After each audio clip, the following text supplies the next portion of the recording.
naye le ndoda ebesilokhu sikhankasela ngishilo kini ngathi if Big Brother engamniki 2 million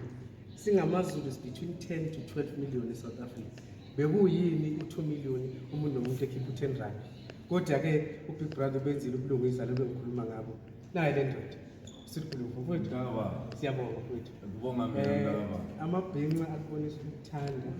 uNkulunkulu nawe uthanda ngisho la izalwazi sikufisela konke okuhle mfowethu angazi amabili amathathu kubantu abakuvotela kodwa bafulalela ngikushela ukuthi bengiyoba yini ngaphandle kwenu bengiyoba yini kuyini phansi phezulu ngiyazi ukuthi makuthiwa uMuzulu usuhlangana uzowuthini uMuzulu usuhlangana uzowenza cha ke ngidlulisa ukubonga ngithi izandla idlule ekhanda bakwethu wonke uZulu kahle kahle iningizimu Afrika yonke ingabe sengidalula ngeinhlaka kodwa ngibonge bakwethu ukuthi nime nami sesinqobile sisonke akusimini omelizwe kodwa yini nimele mina ezweni ngibonge kakhulu bakwethu uyazi wathanki ashika ibhekuvini lelutho awuzweke siyabonga